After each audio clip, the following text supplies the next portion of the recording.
శాస్త్రవేత్తలకి అంతుచిక్కని రహస్యం.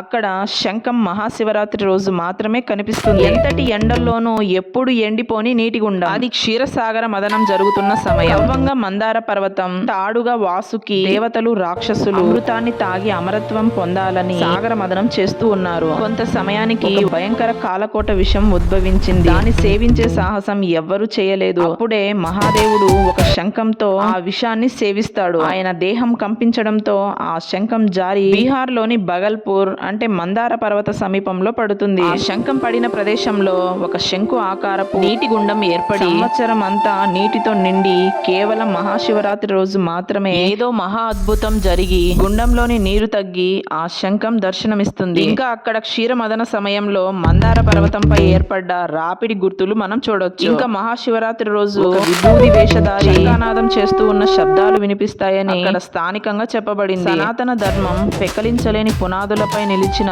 ఆధ్యాత్మిక శక్తి. హరహర మహాదేవ అని కామెంట్ చేసి వీడియోని లైక్ చేసి ఇలాంటి మరెంతో ఆధ్యాత్మిక సమాచారం కోసం ఛానల్ ని సబ్స్క్రైబ్ చేసి పెట్టుకోండి.